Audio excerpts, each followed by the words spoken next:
Switzerland. Land of mountains, chocolate and banks harboring corrupt autocrats as money. A country with beautiful landscapes, clocks, chocolate, cheese and Nestle. I've noticed that there's not a lot of content on Switzerland that isn't about travel bloggers checking out the Matterhorn or Sabaton fans salivating over the 189 Swiss guards saving the Pope during the 1527 sack of Rome. It's only game. So I figured as a person who was born and raised in Switzerland that I can make some fresh content about the country and teach people a bit about the place that I live in.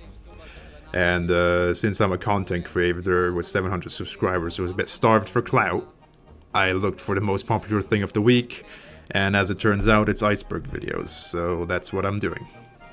I've made a list with obscure and otherwise interesting facts and things about Switzerland, and I've aligned them on an iceberg, with the topics getting more and more obscure the farther down the iceberg we go.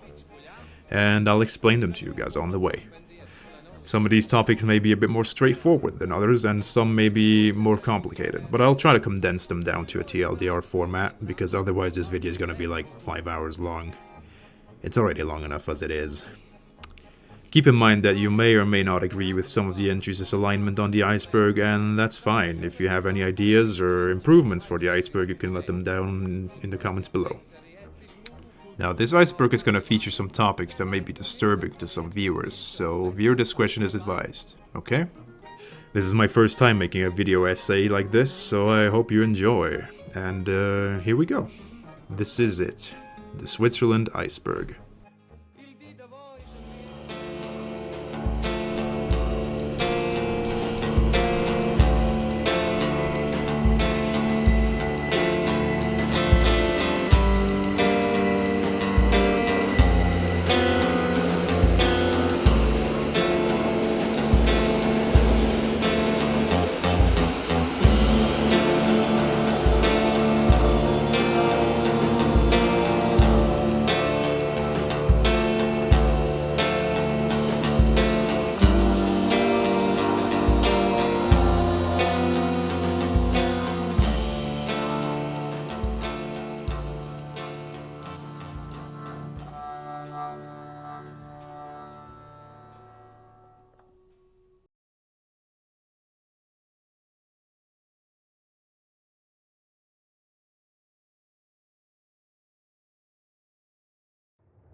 Now, the first tier is filled with topics that will probably come to mind if you ask the average person about Switzerland.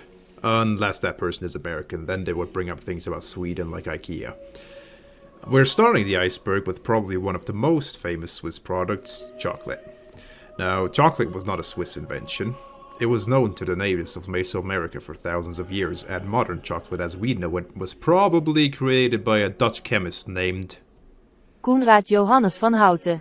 Swiss chocolate as we know it was pioneered in the 19th century by several Swiss chocolatiers, or chocolate makers, those being François-Louis Caillé, known for founding the oldest Swiss chocolate brand Caillé, Daniel Peter, who is credited with inventing milk chocolate, Henri Nestlé, who has doomed humanity as we know it by creating Satan, Rodolphe Lindt, who is credited for creating modern chocolate's tongue-melting texture and the chocolate brand Lindt, and some others.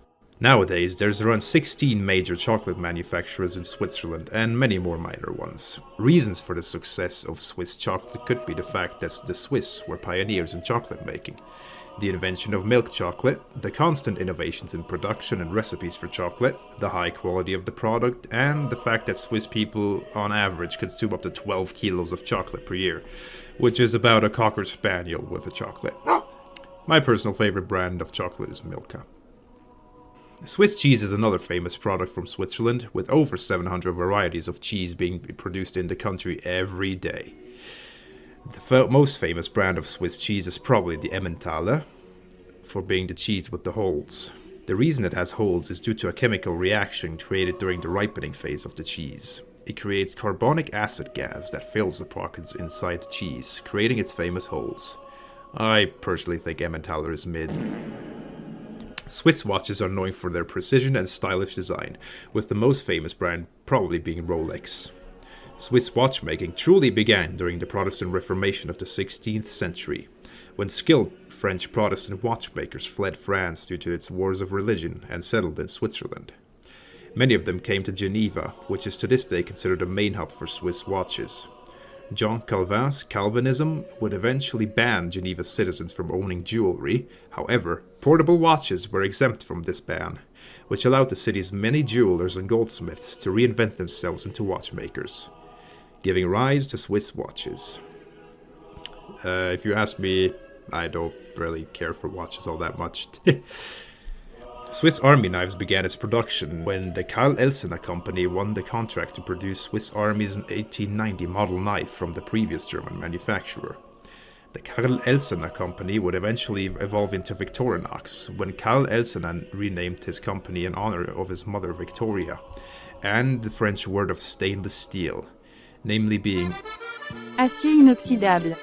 Swiss Army knives would grow in popularity thanks to its precision engineering and the fact that in 1945, after World War II, many American soldiers would bring Swiss Army knives home from Europe as souvenirs.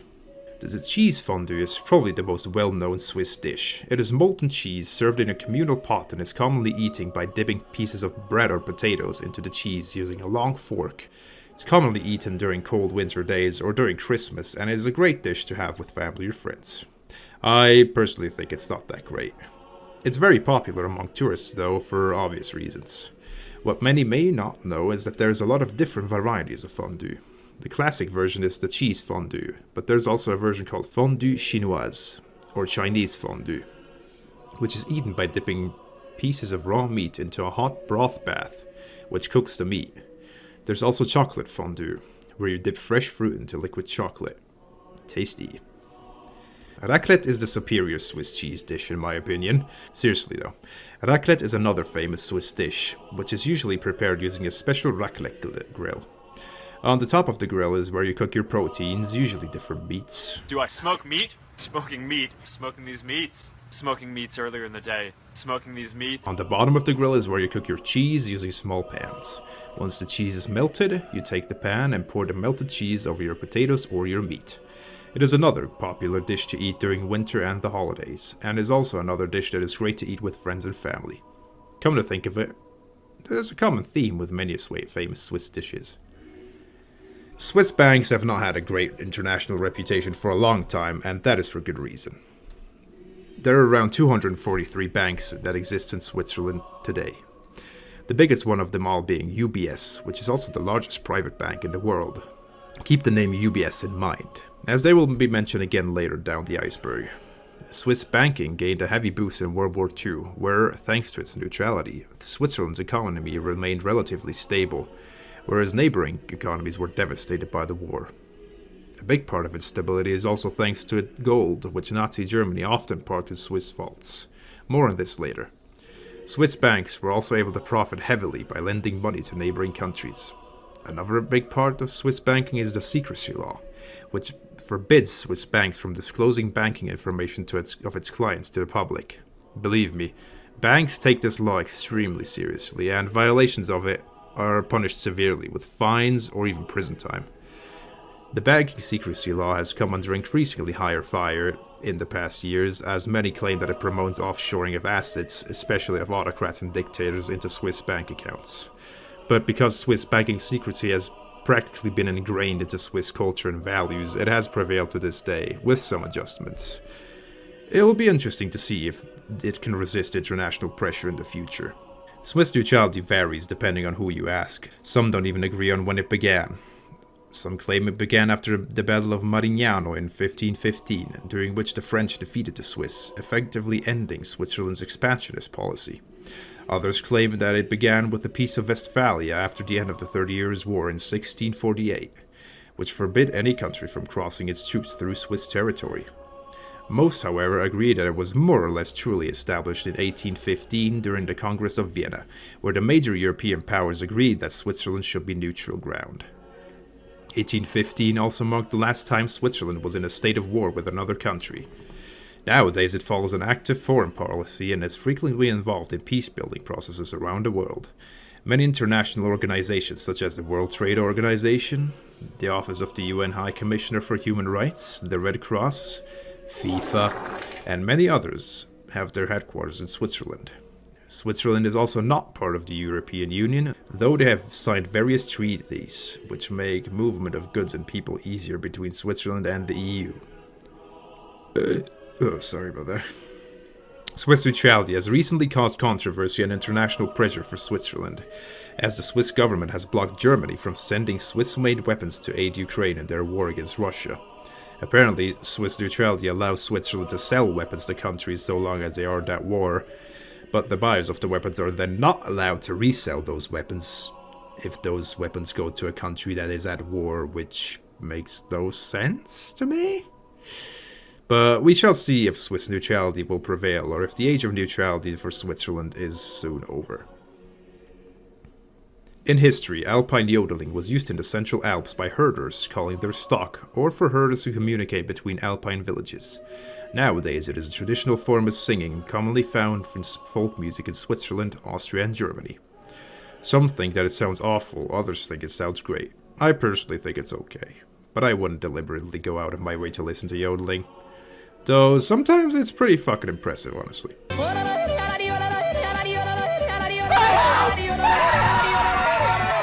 Heidi is a children's book written in 1880 by author Johanna Spüri about the 5-year-old Heidi who lives with her grandpa and her adventures in the Swiss Alps. The book became an international hit and is nowadays considered to be one of the best-selling books of all time, selling over 50 million copies worldwide. This also makes it one of the most well-known pieces of Swiss literature. There have been countless film and television adaptations of Heidi, the most well-known probably being the 1974 Japanese anime adaptation Heidi, Girl of the Alps. It also spawned this meme, which is fun.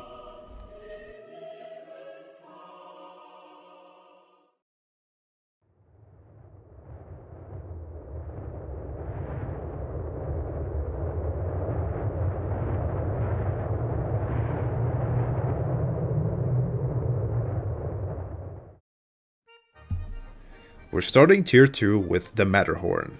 The Matterhorn, also known as the Cervino in Italian and the Cervin, is that right? In French, is one of the most famous mountains worldwide and lies on the border between Switzerland and Italy. Its unique shape has attracted millions of tourists from around the world to observe its beauty. It has become a typically Swiss icon, until recently being featured on the packaging of the Swiss chocolate brand Toblerone, which we will cover shortly. It was first climbed in 1865, however, said climb would claim the lives of 4 climbers. It is estimated that over 500 climbers died while climbing the Matterhorn, also making it one of the world's deadliest mountains. The 1865 climb also helped kickstart mountaineering tourism around the Swiss Alps, turning poor rural areas into bustling tourist attractions. Toblerone is a Swiss chocolate brand created by Theodor Tobler and Emil Baumann in 1908. Nowadays it is produced by Mondelez International. This brand of chocolate is known worldwide for its unique shape and capability to destroy your jaw should you ever try to bite a piece off of it directly with your mouth. Also, it is prominently displayed in every fucking airport in every fucking city. Oh shit! Until 2023, the packaging featured the Matterhorn, but this has been changed to a generic mountain, as the production of Toblerone has been moved from Bern to Slovakia, and Swiss law forbids products that were not produced in Switzerland to portray Swiss icons such as the flag, or in this case the Matterhorn. So unfortunately, the iconic Toblerone has just become a little bit less iconic. I would have suggested this design instead, to be honest with you guys. Rivella is a Swiss soft drink made primarily out of milk whey. It is a very popular drink in Switzerland, but relatively unknown outside of it. Its flavor is interesting, as in I can't really describe it to you guys if I had to, but it's pretty good, so you should try it out if you get the opportunity. And if you do, make sure you get a red Rivella, as the other ones are, in my opinion, garbage. Wilhelm Tell is a legendary Swiss mountain climber, marksman and freedom fighter. The legend claims that Tell assassinated a tyrannical Austrian noble called Albrecht Gessler, inspiring people to rise up against the Austrian Habsburgs and setting the foundations of the Swiss Confederacy. The legend begins with Tell being arrested for failing to bow to Gessler's hat that he placed on a pole. Tell's son was then tied up and an apple was placed on his head. Wilhelm was ordered to shoot the apple off of his son's head, and he succeeded. He would eventually go on to murder Gessler and rebel against his foreign rulers, or so the legend goes. Despite there being mentions of Tell going back to the 15th century with the White Book of Zarnen, nowadays it's assumed that Wilhelm Tell was only a myth. That hasn't stopped him from becoming an icon of Swiss defiance of foreign rulers. The Federal Council is the ruling executive branch of Switzerland. It consists of 7 members, who each have an assigned department that they govern. Every year, one of the 7 Federal Council members is elected to the position of President of Switzerland. As of 2023, the President of Switzerland is Alain Berset of the Social Democratic Party. The other 6 members of the Federal Council are Viola Amherd of the Centre Party, Guy Parmelin of the Swiss People's Party, Ignacio Cassis of the Free Democratic Party, Karin Keller-Sutter of the Free Democratic Party, Albert Rösti of the Swiss People's Party, and Elisabeth Baumschneider of the Social Democratic Party. The Alphorn is a traditional Swiss wooden instrument that is usually several meters long. Nowadays it is commonly used in Swiss folk music. This is what it sounds like.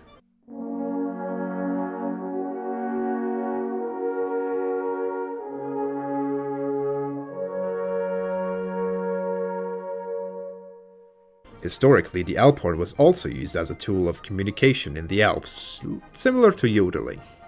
It is commonly seen as a typically Swiss icon, like chocolate and cheese. We've reached one of the darker topics of the iceberg, which is still relatively well known, however, Nazi gold. It is said that around 1.7 billion Swiss francs worth of gold were purchased by Switzerland from Nazi Germany during World War II, which included gold that Germany plundered from the reserves of conquered countries. Some of this gold was confiscated from private persons or taken from victims of concentration camps even. The term Nazi gold often also incorporates Swiss bank accounts made by German Jews after the outbreak of World War II, which ended up lying dormant, as many of their owners perished during the Holocaust. Usually, bank accounts would be inherited by descendants or family members of the dead, but during the Holocaust, entire Jewish families were often wiped out. The money of such bank accounts would then be transferred to the Swiss state. After World War II, Switzerland ended up being the only non-combatant nation to pay reparations for their role in the war. 250 million francs worth of reparations were paid, along with a promise to identify dormant, heirless bank accounts. The debate on reparations is still a topic to this day.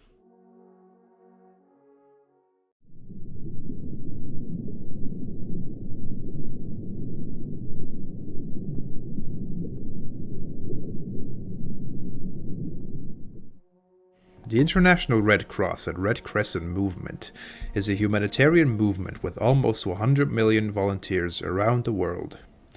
It was founded to protect human life and health, to ensure respect of human beings, and to alleviate human suffering. Practically every country on Earth has its own Red Cross or Red Crescent society. The movement was founded by the so-called Committee of Five, consisting of businessman Jean-Henri Dunant, lawyer Gustave Moynier, is that right? Physician Louis Appia, Theodore Monnoir of the Geneva Health and Hygiene Commission, and finally General Julien-Henri Dufour. However, Jean-Henri Dunant is often considered the primary founder of the Red Cross, as it was his experience of the aftermath of the 1859 Battle of Solferino, which in turn led to the foundation of the Red Cross. Dunant was so horrified by the suffering of the wounded soldiers left on the battlefield that he wrote a book about it, called A Memory of Solferino. He then sent this book to various military and political figures throughout Europe to call for the development of an international treaty to guarantee the protection of medics and field hospitals for soldiers wounded on the battlefield.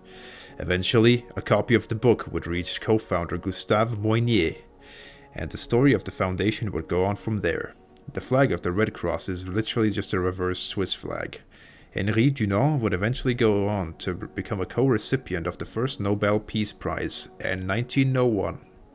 The Geneva Conventions are 4 treaties and 3 protocols that establish the international legal standards for humanitarian efforts during wartime. They were founded in 1864 by the same Committee of 5 that founded the Red Cross.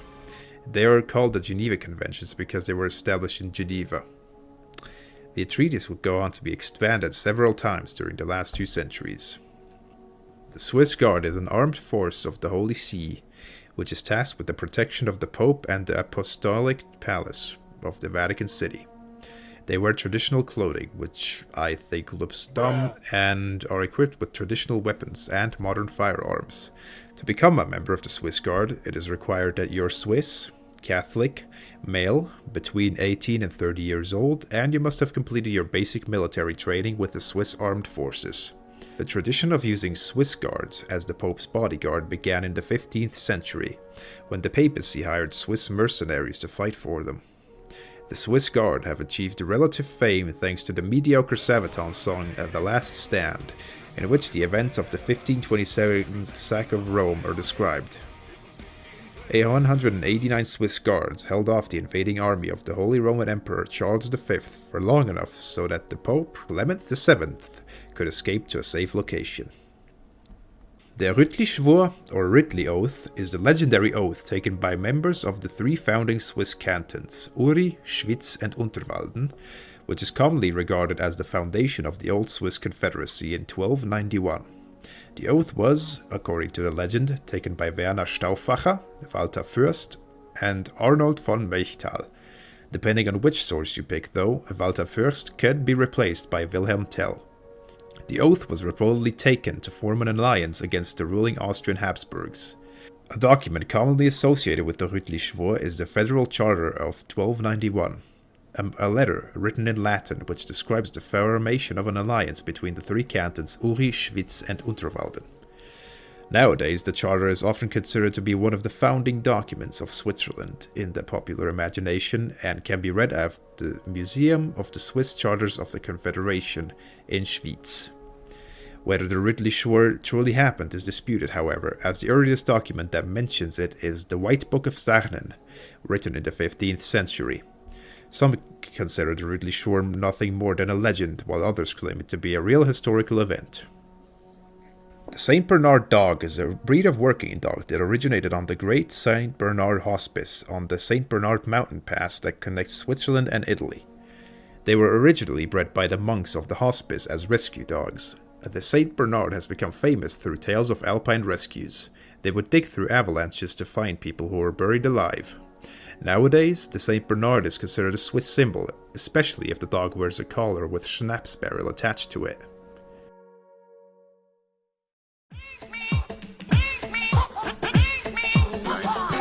I'm guessing most of you know about the cartoon penguin Pingu, but what most of you probably didn't know is that Pingu is a Swiss creation. The concept for the show was co-created by German Ottmar Gutmann and Erika Brüggemann for the Swiss television.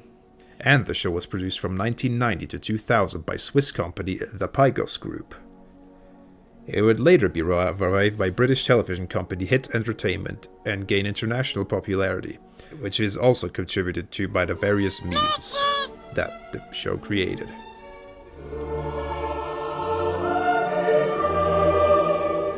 Ich ficke deine Mutter heute Nacht und deine Schwester. Pingu and every other character in the show were originally voiced by Italian Carlo Bonomi, who unfortunately passed away in August of 2022. Pingu,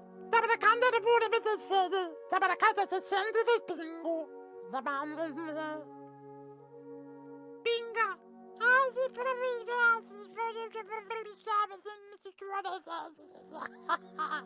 Roby?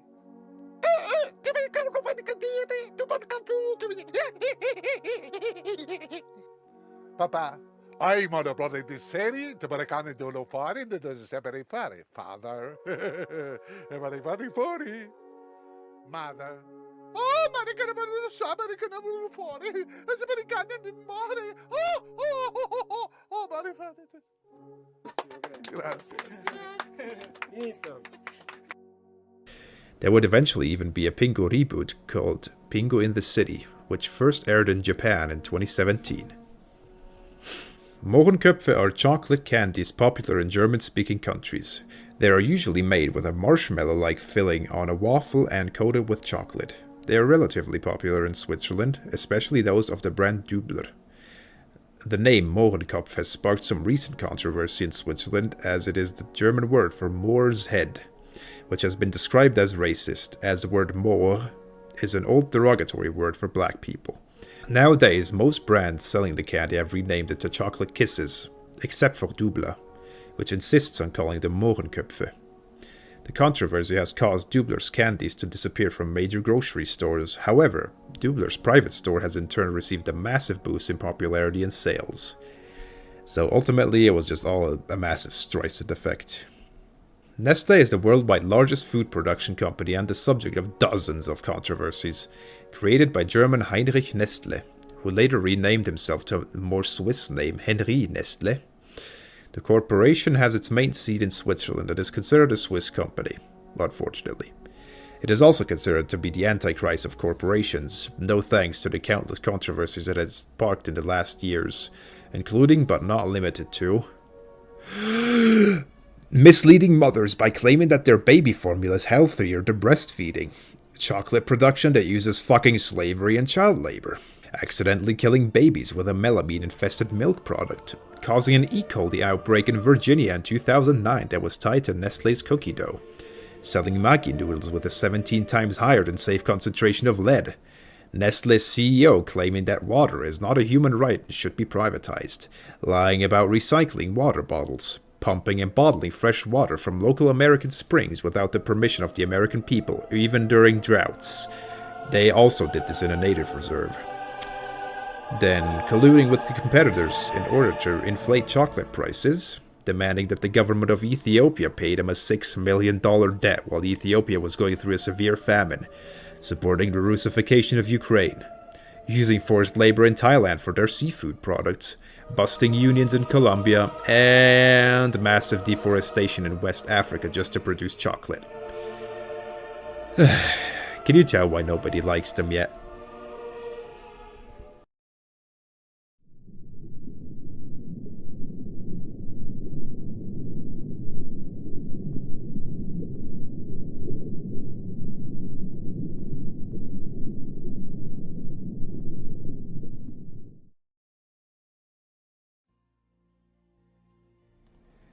And we've reached the middle of the iceberg, where we continue with Schwingen. Schwingen, also known as Swiss wrestling, is a folk sport in Switzerland. People who participate in Schwingen wear Schwingerhosen, or Schwinger pants, with belts that are used for taking holds. The goal of the sport is to pin your opponent to the ground. This is usually achieved with throws or trips. A national Schwingen tournament is held every 3 years, where the winner is crowned the Schwingerkönig, or the King of Schwingen. It was traditionally a men's sport, but women are also starting to participate in it more often nowadays. It is still considered a relatively fringe sport in Switzerland though, as other sports like football or ice hockey are still considered to be way more popular. Schellen Ursli is a Swiss children's book written by Selina Künz and illustrated by Alois Gariget. The story is about Ursli, who is excited about getting a belt to participate in the yearly Chalanda Marz. Chalanda Marz is a local Swiss tradition that is celebrated every year on March 1st, where the children of a town walk around ringing large bells to scare the winter away.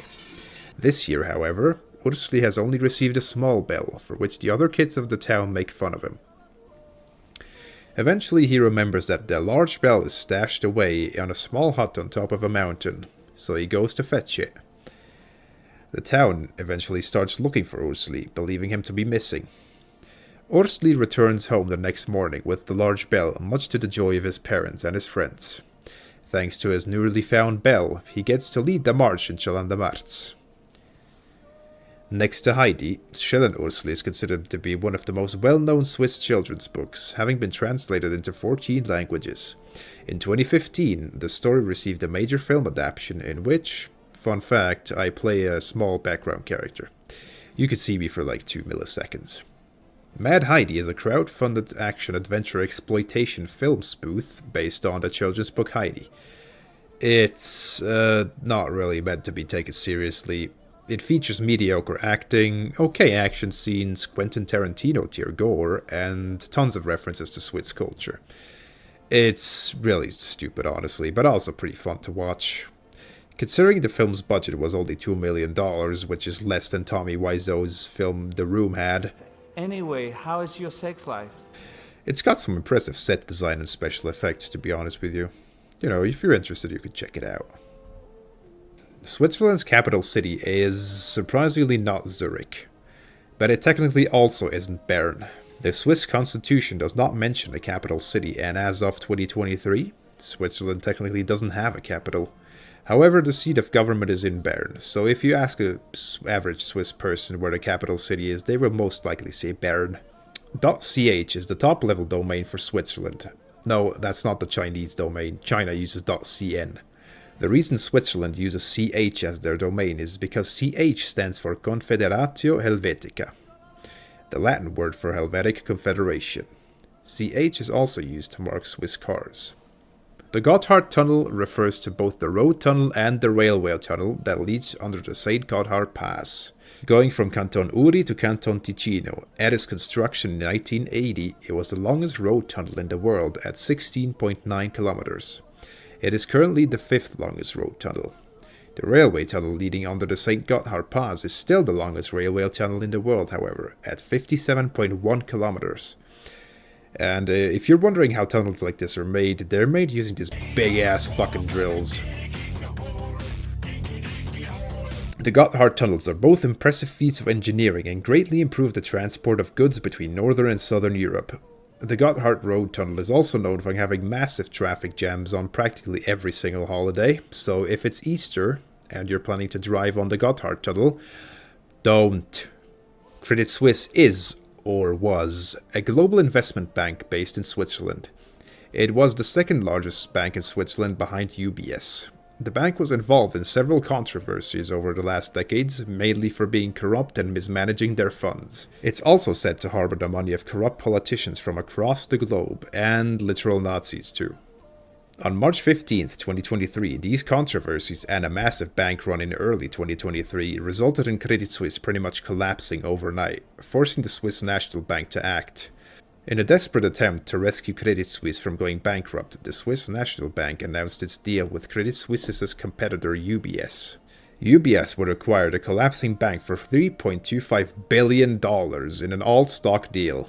This merge between the two largest banks of Switzerland will be completed towards the end of 2023, resulting in what Swiss media have called a monster bank, which will take Switzerland's economy down with it should it ever collapse. Just as a reminder, UBS had to be saved by the Swiss National Bank from collapse in 2008 following the financial crisis, so oh god, we're so fucked. Glencore is a Swiss mining company that is currently ranked as the world's largest trader in commodities or resources like minerals and metals.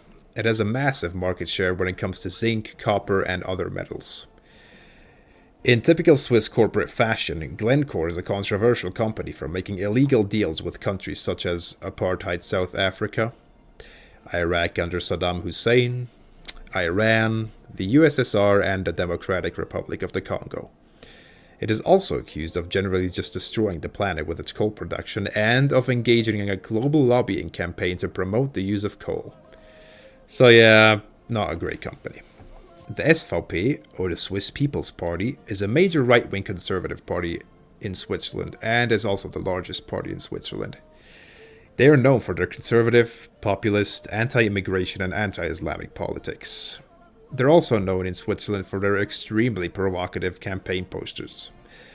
For example, this one, calling for the deportation of criminal foreigners, or this one calling for the ban of facial coverings, or this one calling for tighter rules in naturalization processes.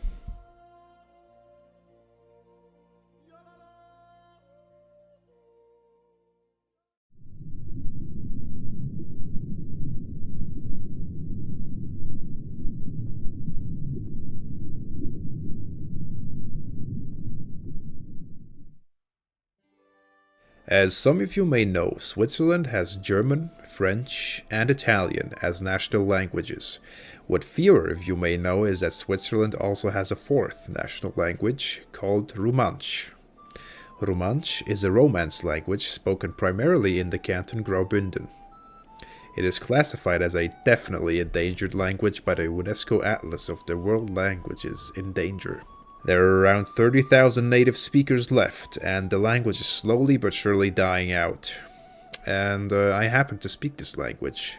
I might make a deep dive video about it in the future, so let me know in the comments if you'd be interested to watch that. Switzerland wasn't always neutral. In the medieval and early modern period, Swiss mercenaries were among the finest in Europe. Kingdoms all over the continent sought to employ them thanks to their proven effectiveness in battle. It was common for both sides of a conflict to employ the mercenaries in a war. Until 1490, the Swiss practically had a monopoly on the mercenaries, but later they would be overshadowed by the German Landsknechts and other mercenary companies, but they remained a formidable fighting force. During the French Revolutionary Wars, France invaded several of its neighbors and established so-called sister republics, which essentially were French satellite states. And one of these states was the Helvetic Republic, which was established in 1798 after France invaded and occupied the old Swiss Confederacy.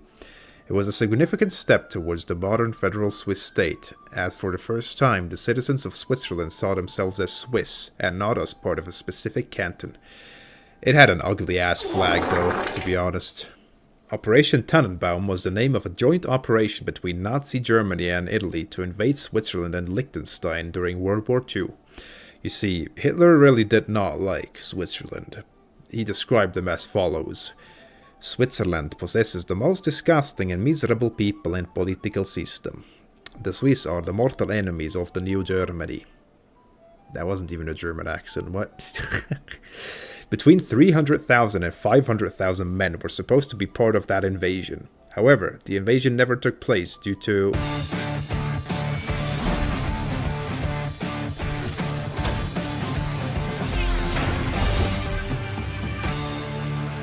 the fact that Germany was bogged down elsewhere in Europe. Ultimately, Operation Tannenbaum was scrapped. The Réduit National, or National Redoubt, was a defensive plan developed by the Swiss government beginning in the 1880s to respond to foreign invasion. The plan was expanded massively during World War II to deal with the German invasion. The Réduit refers to the fortifications set up in the Alps to harbor a defending Swiss army. The plan was to essentially turn the Swiss Alps into a fortress to slow down an enemy force for long enough until reinforcements arrived. Much of the plan was also considered to be more of a spiritual national defense, meant to raise Swiss morale in the case of an invasion. Fortifications and bunkers were built around the Alps and disguised as either rocks, farm buildings, or even barns. Bridges were rigged to explode on command. The Réduit resulted in there being enough bunkers in Switzerland to house 1.5 times their population. For a time, Swiss homes were even legally required to have a bunker in their basements, but after the Cold War, many of the bunkers were decommissioned.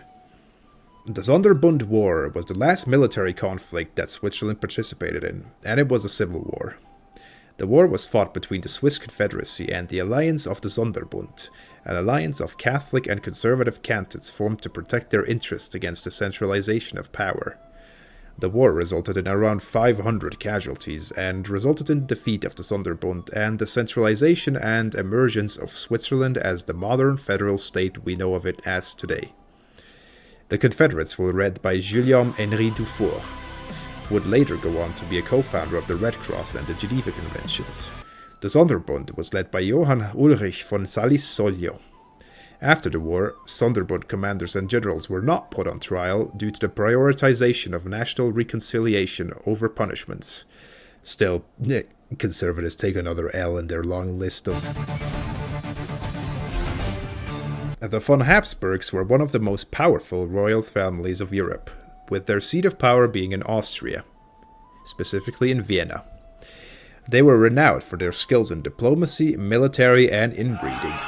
But did you know that the von Habsburgs originated in Switzerland?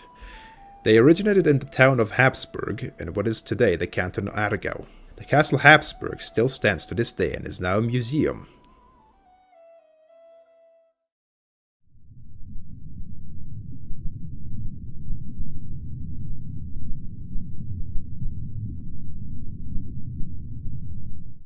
We're starting tier 6 with some racism. There are a few municipalities in Switzerland that have peculiar flags, i.e. they have some Seuss imagery on them. Check them out.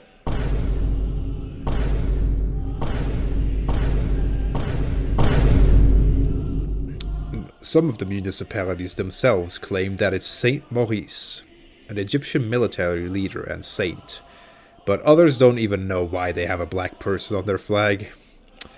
These flags have caused some controversy recently, but I don't think that there's any plans to change them in the future. We'll see, I guess. What a lot of people don't know is that there was two Swiss confederacies, the old Swiss Confederacy and the one that we have now. The old confederacy was much more decentralized than what Switzerland is today, pretty much being closer to a loose alliance of cantons and city-states than an actual country. Internal affairs were dealt with by the so-called Tagsatzung, where two representatives of each canton participated and discussed internal politics. This was their field ensign used it until the 16th century. The old Swiss Confederacy would eventually be dismantled and replaced by the Helvetic Republic during the French Revolutionary Wars. The Helvetic Republic in turn would be abolished, and the old Confederacy would be re-established during the Swiss Age of Restoration. But after the Sonderbundskrieg, the constitution was rewritten, and the Swiss Confederation as we know it today would be established. Whoops. The Grüne Fee, or the Green Fairy, is a nickname for absinthe, which, fun fact, was invented in Switzerland.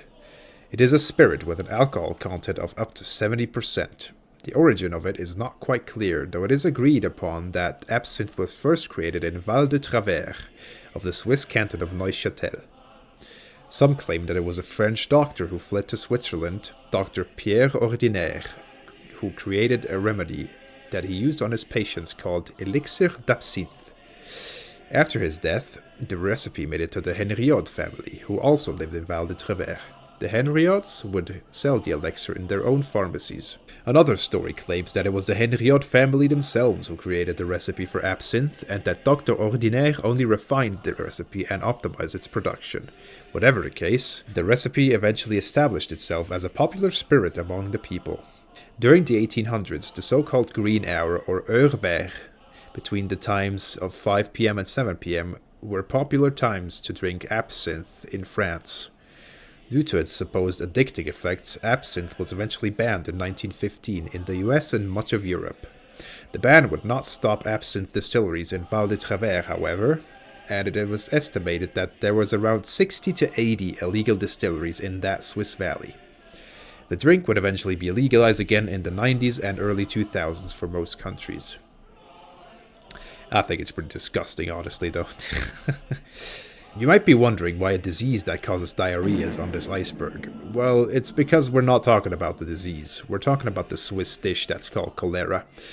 Cholera is a dish from the Canton Valais that is made using potatoes, cheese, leeks, onions, and apples, and sometimes they also add bacon. It is assumed that the name derives from the fact that the dish was usually baked on the coal. Alternatively, Cholera is also the Valais German term for a specific room within a bakery where coal will be gathered. It looks pretty tasty, to be honest with you, yo. Cholera. Hey, honey, what you want for dinner? You want some diarrhea for dinner, honey? Switzerland was the last country in Europe to introduce the right to vote for women. It wasn't until 1971 that a referendum that introduced the right to vote for women was accepted, and it wasn't until 1990 that the last canton in Switzerland, Appenzell-Innerrhoden, also introduced the right following a court decision by the Swiss Federal Supreme Court. Switzerland has always lagged behind a bit when it came to social justice, to be honest with you guys. It's weird. Probably because of the fact that it just takes 10,000 years to vote in this country. In July 2008, Muammar Gaddafi's son Hannibal was arrested in a Genevan hotel for allegedly beating their servants. He and his wife were released after 2 days. To say Muammar was pissed would be an understatement. In retaliation, Gaddafi shut down subsidiaries of Nestlé and ABB in Libya, arrested 2 Swiss businessmen for supposed visa irregularities, cancelled most commercial flights between the countries, and withdrew $5 billion from his Swiss bank account. He then also called for the dissolution of Switzerland, its territories to be divided between France, Germany, and Italy. The Swiss government tried to amend diplomatic relations to no avail. In 2009, Gaddafi's son Hannibal stated that if he had nukes, he would wipe Switzerland off the map. In 2010, Gaddafi then called for an outright jihad against Switzerland in response to the controversial bill that was passed, which banned the construction of new minarets in Switzerland. Libya would eventually charge the two arrested businessmen with visa irregularities and tax evasion. They were sentenced to 16-month jail terms in absentia. However, the two men stayed in the Swiss embassy while this happened. The Swiss military even created plans to free the two businessmen and apparently almost carried through with the plan. It went as follows. Swiss commandos would infiltrate Libya and break the men out of prison and then smuggle them out of the country. The military had a few ideas on how to do that, either A, by smuggling them out using the ambassador's plane, B, smuggling them into Algeria, C, smuggling them out using a submarine, D, smuggle them south into Niger using Tuareg guides that they recruited, E, fly them out using a small airplane, or F, hiring a private British security company to free the men. The plan was eventually scrapped though, but can you imagine what happened if they carried through with that plan? That probably would have been a disaster.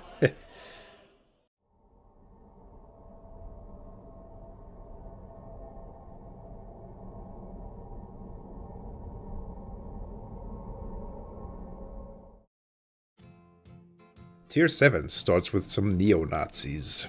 The Party of Nationally Oriented Swiss, or as they're also known, the PNOS, was a Swiss far-right neo-Nazi party created in the early 2000s and disbanded in 2022. To say that they were fringe would be an understatement. The party called itself Confederate Socialist. They only ever won 2 municipal seats in their entire existence, and it's said that at its peak the party had 800 members. You could tell that they were supposed to be taken seriously though. Look at that flag. Their party program supposedly preached anti-violence though, so I guess that's an astronomically rare dub for them. They also once advertised themselves as the Party of the Confederacy, using a picturesque village as the background for their website. But as it turns out, that village was in Bavaria. Bruh. Also, you know, their name sounds like penis. Pinos. Penis. Get it? Get it! Henri Guisan was a Swiss military officer who held the title of the rarely in Switzerland used general during World War II. He's considered to be Switzerland's most famous soldier thanks to his mobilization of the military and preparation of the Swiss population against a possible Nazi German invasion. He was voted as the 4th greatest Swiss person of all time, being only behind Albert Einstein, Henri Dunant, and Heinrich Pestalozzi. He was the brain behind the Réduit, the plan of turning the Alps into a fortress. His goal was never outright defense though, it was more just deterrence. But it worked, as Nazi Germany eventually abandoned Operation Tannenbaum to focus on other fronts, leaving Switzerland alone. Shortly after the end of World War II, Guisan left his position as general, considering his mission to be fulfilled. He retired and eventually passed away in 1960 at the age of 85. His popularity as a hero was confirmed when 300,000 people attended his funeral, making it the largest funeral in Swiss history. Nobody is perfect, however, as in his time as general he was criticized for admiring Benito Mussolini and Philippe Pétain, as well as having a meeting with SS member Walter Schellenberg. Ultimately, he is still generally viewed in high regard in Switzerland by those that know about him. Eugen Bircher was a Swiss politician and military leader, similar to Guisan, who eventually became infamous for being a wereaboo. He was also a surgeon who is considered the inventor of the arthroscopy on the knee. It is alleged that he funded Adolf Hitler during his early years. He also organized a medical corps for the Eastern Front under the pretext of anti-communism. During one of these missions, Bircher was accompanied by Rudolf Bucher, who was the leader of the blood transfusion department of the Swiss army. He described having witnessed several atrocities like the execution of 62 Russian hostages and the genocide of Jewish people. According to Bucher, Eugen Bircher did not let this deter his mission, repeatedly citing Switzerland's neutrality, despite the atrocities committed in front of him. Bircher was also the creator of the Swiss Patriotic Foundation, which was created in response to the Swiss General Strike of 1918. It was a paramilitary group opposed to international immigration and eventually devolved into outright anti-Semitism, even viewing the protocols of the Elders of Zion as fact. It is worth mentioning that unfortunately Henri Guisan also was a member of this foundation. You were the chosen one! During a discussion in 1942 which debated the acceptance of Jewish refugees into Switzerland, Eugen Bircher reportedly exclaimed, "The emigrants wish to conquer an economic position in Switzerland. They will spread their poison. They will form a foreign body amongst our people and must be gotten rid of." That also wasn't the German accent. I mean, I guess it was a Swiss accent. I don't fucking know. Back when he was still a socialist, Benito Mussolini moved to Switzerland to avoid military service. Here he worked as a bricklayer and tried his hand at journalism and eventually joined a trade union. He eventually became active in the Italian socialist movement in Switzerland, writing for newspapers, giving speeches, and serving as secretary for the Italian Workers' Union that was located in Lausanne for some reason. He advocated for a violent strike in 1903 and got arrested for that. Then he spent 2 weeks in jail and got deported to Italy. But he came back. And then he was arrested again in 1904 in Switzerland. He eventually returned to Italy and became bald. During Vladimir Lenin's exile from the Russian Empire, he actually lived in Switzerland for a while, first in Bern and then in Zurich. It was there where he set the foundations of his plan for a socialist revolution in his homeland. He was allowed into Switzerland thanks to Roland Grimm, a Swiss social democratic politician. They respected each other, but they had wildly different political and personality thingies, I guess you could call it. Lenin supported a violent revolution and was prepared to even accept a civil war for it, where Grimm really wasn't. During Lenin's time in Bern, he was often found reading in libraries. Eventually, his lover Inessa Armand would arrive and would live with Lenin and his wife in a ménage à trois. Lenin eventually moved to Zurich and met Swiss communist Fritz Platten, who, unlike Grimm, admired Lenin. Lenin and Platten would eventually, under cooperation with the German Kaiserreich, organize a return to the Russian Empire, so Lenin could lead the revolution. Lenin was successful and would eventually form the Soviet Union. His friend, Fritz Platten, would even save Lenin's life in 1918 when he shielded Lenin from an assassin's bullet using his hand. Lenin would be succeeded by Joseph Stalin after his death, and Fritz Platten would eventually end up becoming another victim of Stalin's Great Purge and was executed in 1942. We're finishing this tier of the iceberg with Kim Jong-un. According to Japanese newspaper reports, Kim Jong-un went to school in Switzerland. According to these reports, he was a quiet kid that went along well with other kids. He also enjoyed playing basketball and was apparently a pretty good student. During this time, his aunt pretended to be his mother, and Kim Jong-un reportedly used the cover name Pak-un or Un-Pak, and claimed to be the son of a North Korean diplomat. A supposed former classmate of North Korea's dictator claims that he was an outsider and that he personally told him that he was the son of the leader of North Korea. A Swiss newspaper claims that he really enjoyed playing basketball, and every time he scored, the Asian spectators of the match would applaud him for it. The theory that Kim Jong-un went to school in Switzerland is supported by the fact that during a 2018 meeting between Kim Jong-un and South Korean President Moon Jae-in, Swiss rösti and cheesecake were served for dinner, which supposedly reminded Kim Jong-un of his childhood in Switzerland. Why is that just random dictators like studying in Switzerland or just staying there? I don't get it. What?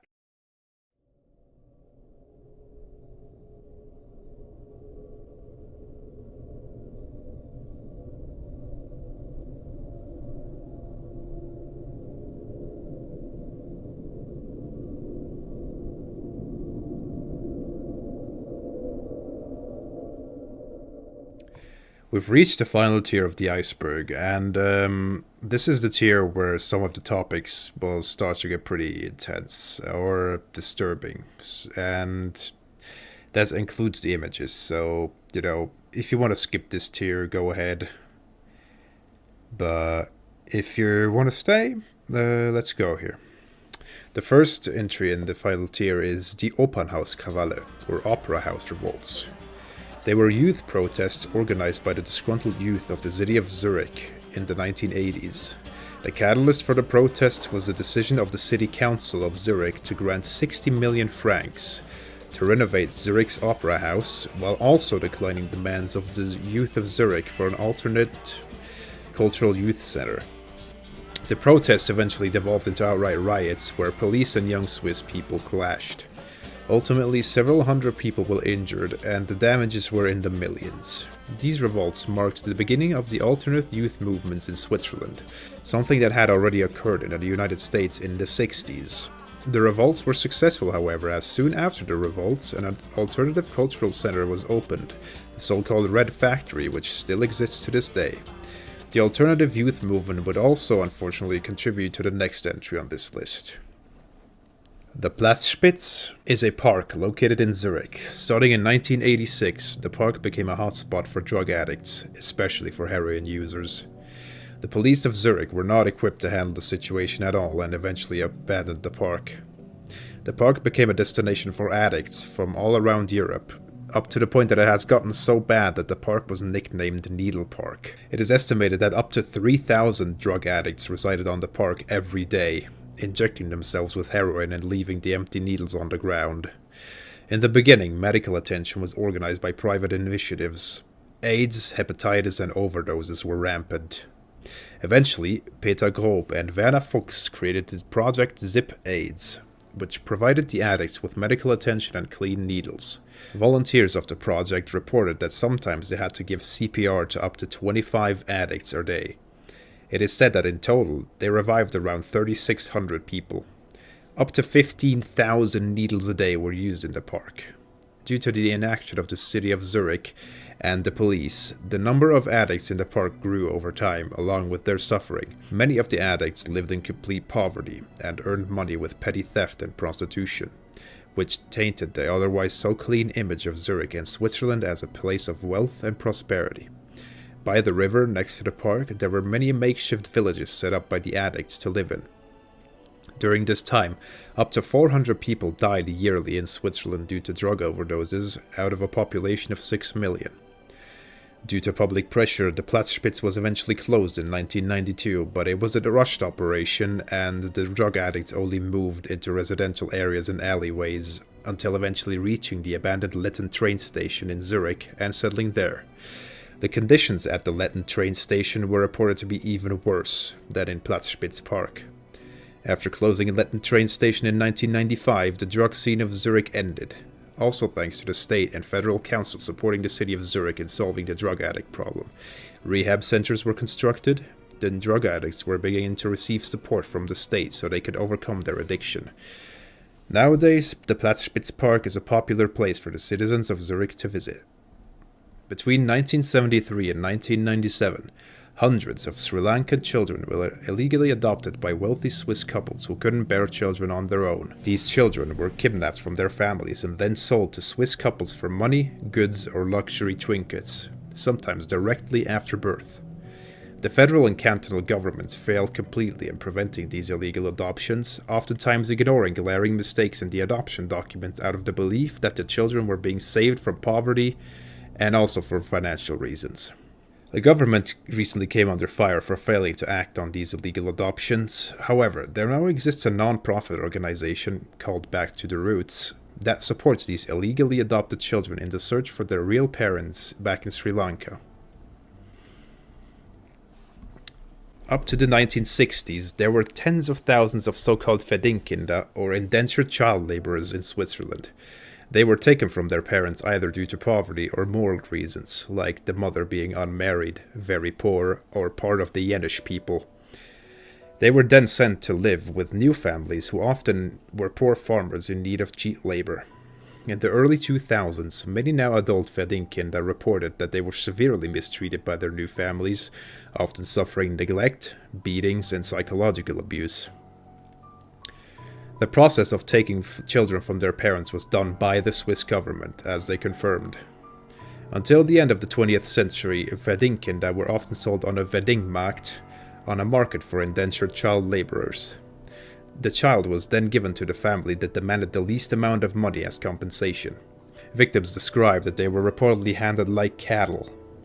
Sometimes certain municipalities forced wealthier families to adopt children like this into their care despite their protests. But most often they were used in farms.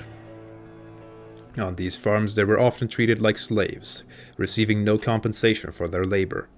According to witness reports, these children would often be abused verbally, physically, or sometimes even sexually, with some of them not surviving the torture.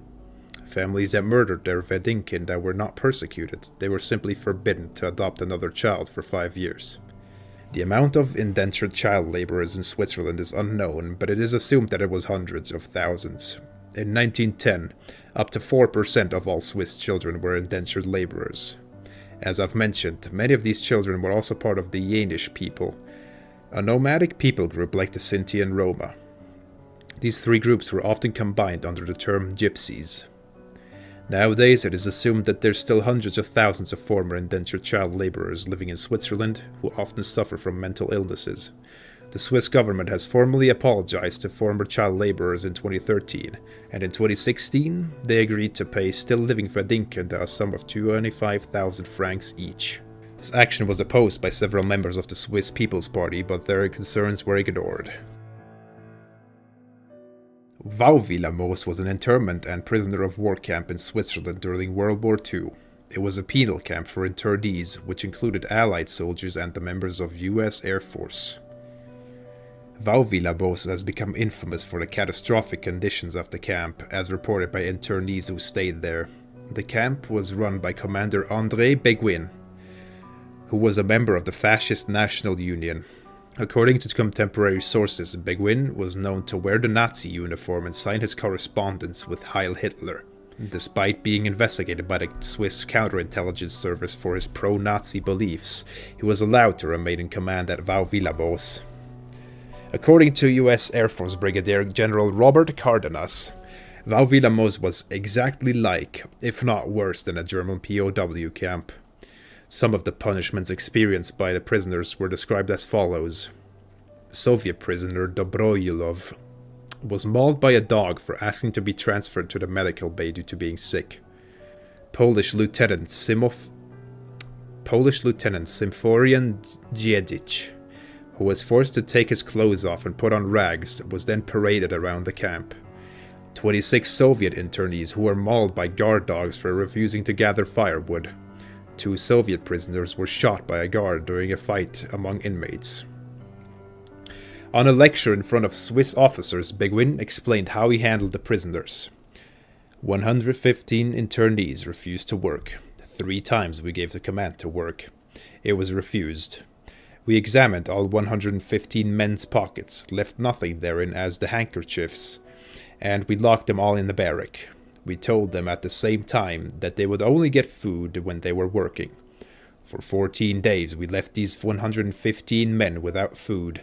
On the 14th day they told us to die. Our answer was, since man can live 24 days without food and drink, we'll order the doctor to day 23. Some hours later they demanded to eat. We said, there are 57 shovels and 58 pickaxes. If you'll have worked for an hour, you'll get food. An hour later, after 60 minutes of work, 114 men were eating. The 115th man endured 17 days. Then he ate. There is so much more to this camp, which is extremely disturbing, so check the description if you're interested. As for Commander André Beguin, he was arrested in September of 1945 for burning files in his camp. He was eventually sentenced to 3.5 years in prison and losing his civil rights. The Swiss military corps described him as a crook, embezzler, conman, and inhuman. He is now considered a disgrace for Switzerland. The American still living prisoners who endured Wauwilermoos were given the Prisoner of War medal by the Pentagon in 2014. Wauwilermoos itself was converted into a penitentiary. We've reached the final entry, and I can guarantee you that this is an interesting one. The Crypto AG was a Swiss company that specialized in communication and information security. It was founded by Swedish businessman Boris Hagelin in 1952. The company manufactured and sold encryption machines and a wide variety of cipher devices. The company had around 230 employees with offices around the world, and it sold equipment to over 120 countries. A strange thing about Crypto-AG was that not even the top managers of the company knew who the owners of it were. Now, okay guys, we've reached the part of the video where I have to say that everything that I say from here on is a joke. This is all just satire and in Minecraft, and I do not have any suicidal tendencies. I am a great swimmer. My windows are perfectly fine, and I am perfectly healthy right now. Okay? Alright.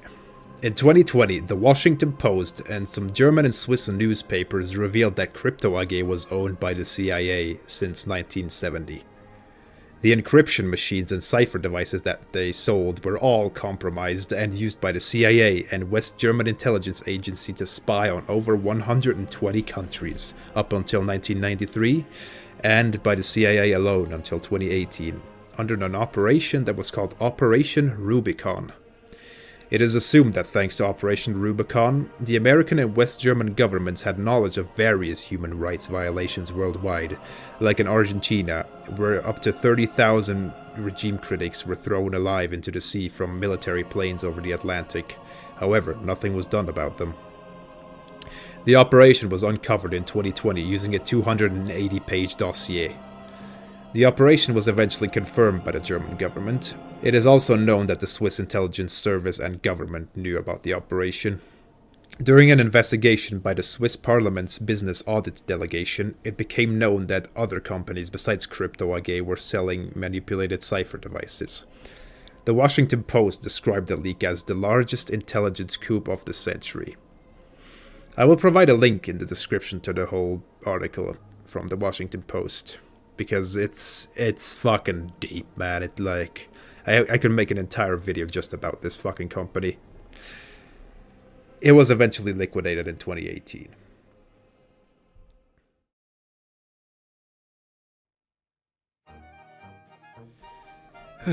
So that's it.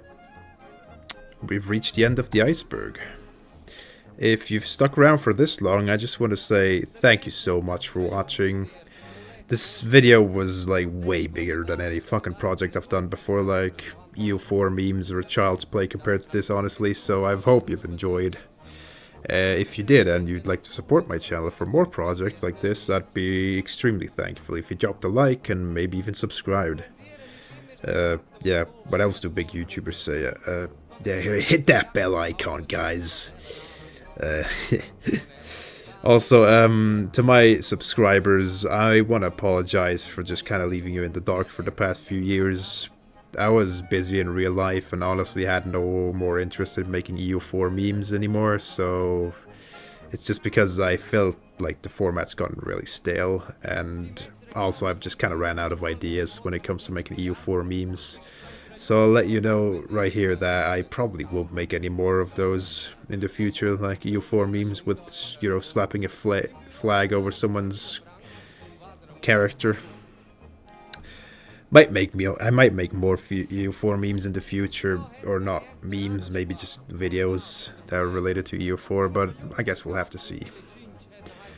So I think that's about it. So like I've said, thank you so much for watching. And I hope you've enjoyed, and have a good day. Bye, you guys.